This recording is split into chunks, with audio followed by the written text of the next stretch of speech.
want to know more about this high cabinet? Curious? Yes, and you have all reason to continue watching. Because in this video I will show you its build from panel to finish. The cabinet is made out of precious walnut at the side and white Siberian birch in the middle segment. It has 2 door compartments and 2 drawers, all made with top-of-the-line hardware like BLUM undermount sliders and Euro hinges. The overall and the details are handcrafted on a professional level. And the best part of it is that it's manufactured in a corner of a small double garage, just using some hand tools. This video is part 2, where I will show you the build of the drawers, the front panels, all finishing details using some BLUM hardware.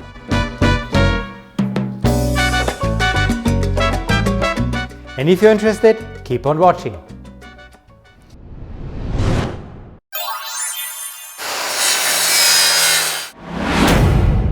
So let's have a closer look at the carcass out of part 1. This is where we are starting from in this video. If you're interested in the build of the carcass, I will link part 1 in the comments. But for now, I propose to stay with me in part 2. So the very first step is filling the empty carcass interior with drawers. Finally, they will look like that. Here you see the ingredients the 2 drawers are made from. 1 board of solid maple wood and a thin plywood board with the outer layers from Baltic birch, not to forget the 2 drawer sliders. And as the trick with clapping into the hands normally does not work to complete the build, I probably need to build them on my own. So let's get rolling and do some woodworking.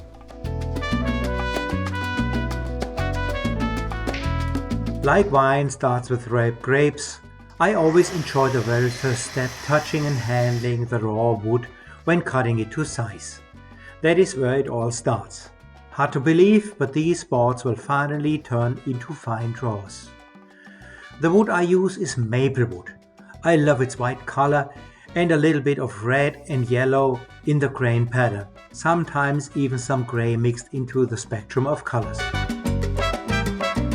Cutting panels for 2 drawers to size means handling and cutting 10 single pieces. And if you watch me cutting these many parts just with a track saw, you probably wonder why I'm putting that much labor into it. And the reason why I don't use a table or miter saw is just simple. I don't have neither of them, at least not in my shop in the US. And I'm passionate enough to use hand tools.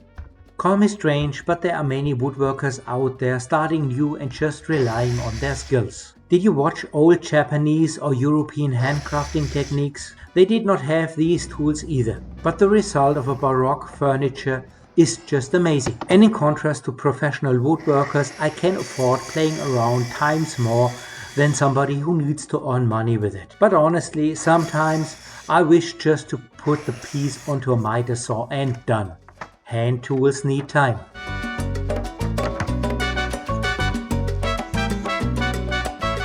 Similar with sanding, but here dust collector would be really important. But I have a nice workaround. I try to do all my sanding outside, which is pretty cool over the warm period of the year, and that is at least 9 months in my southern region. A cold beverage aside and go for it. And finally being awarded with amazing single pieces of wood with exposed and colorful grain pattern that already hints towards the furniture becoming something precious after all the effort. Okay, that already looks like a drawer. And that is how the 5 pieces go together.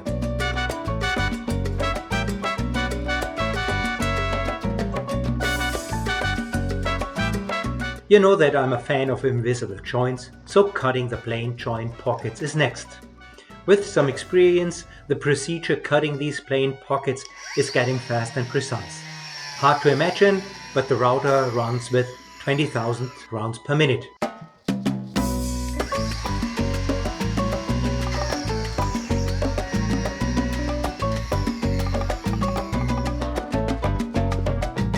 Always important is the dry run before the actual gluing.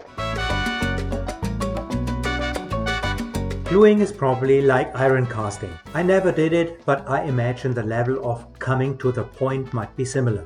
Everything needs to be prepared, time is precious and the result is not certain. But finally all is together and the assembly is glued and clamped.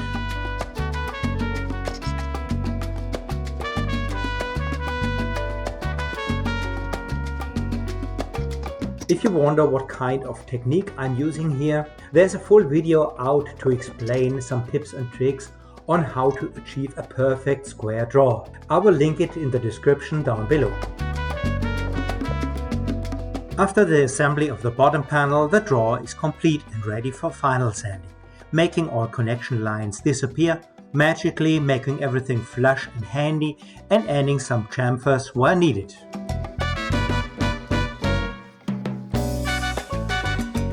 Okay, not done yet. Last is oiling, and that is where the previously mentioned colors suddenly appear. You were probably asking yourselves where to see the red, yellow and gray color of the maple wood. Here it is. Now this needs to go into this. Sliders wouldn't be a bad idea, right? In some videos the drawers magically are just installed. How easy is that? But I tell you it is not. And guess why I know all possible mistakes?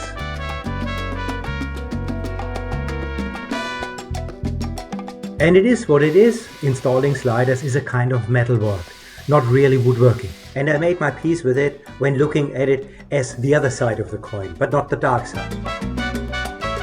There are so many things you can screw up if you don't know what to look out for.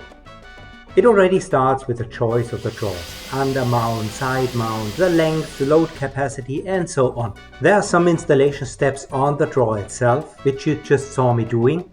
But what is most important is the correct positioning of the rail in the carcass. You will finally get the bill after the installation of the front panels, when they collide when pulling out all of them at the same time. Some say there are so many holes in the rail to have some more tries if something goes wrong, but I think that is just a rumor.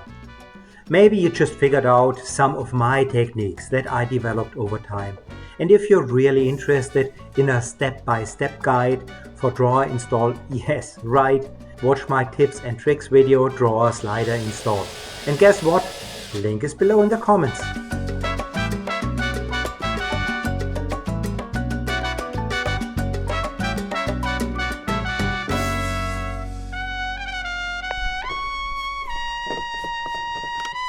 After all, mastering these kind of challenges and striving your knowledge and experience is what is most satisfying, and that is not just for woodworking. The last real wood crafting part is the build and the installation of the 4 front panels. Sounds easy, and it probably would only be cutting 4 smaller pieces out of this big plywood panel, but as I'm a perfectionist and therefore probably well used to make easy things complicated, that is exactly what I will do. Why? I do not like plywood edges on my front yard panels, so I will put some maple stripes on the edges. But I do not like the front surface grain having a visible break because of the maple stripes either. So I will hide the stripes under the first plywood layer. Then I use hand tools. Even my Festool track saw rail is not straight by 1 mm over its length. So a 2 mm gap between the front panels will vary by 50%. Workaround is a strange cutting sequence. Finally, I want the grain running continuously over the panels. So all must be extremely accurate to have minimal deviations.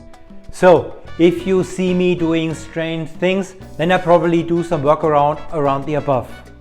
If you look closely, you can probably follow the steps and the reasons why. And if not, just enjoy the show. Here you see me cutting the maple stripes. They are thicker than you would normally expect, but all my dimensions at this stage have a 2 mm reserve. Why? Well, as I said, the track of the saw is not straight, so at least all of the long cuts will see a second pass just before the panels go on the cabinet.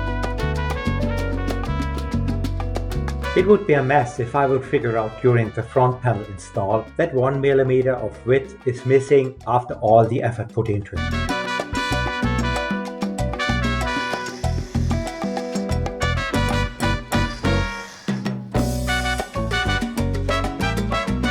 The side stripes is what I attach first, in a condition where all of the front panels is still one single piece. That saves time.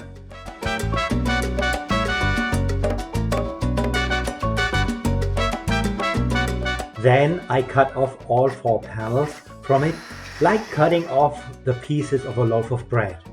And in between I always apply the maple stripe attachment step that you just saw me doing. You could name this process pretty labor intensive if you would need to earn money with it. But with my limited gear, no way around. And on my channel, the mission is to show you that limited gear is not a hold-up for handcrafting great furniture. Besides, coming into the swing, doing the real handcrafting is pure enjoyment. I enjoy not only the result, but also every second on the journey to the completion.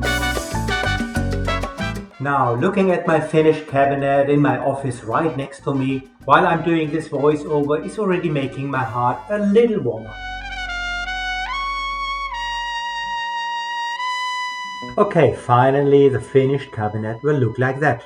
But we are not there yet. The front panels, both the drawers and the doors, still need to go on the cabinet. Staining and oiling is due, and the handles and all of the finessing steps, like fine adjust of all the moving parts, is what you can expect in part 3. And no, these are not minor details. That is where the professional appearance of the furniture will be established. So better don't miss part 3. Link is where? Right in the description below. So I hope you enjoyed this video and found some inspiration for your own build. And maybe the one or the other trick that you did not know so far. And if you liked it, please give me a thumb up and maybe you consider subscribing too. Both would help to grow my channel. One last thing. The plans for the high cabinet are available in the plan shop. Link is in the channel header or in the description below.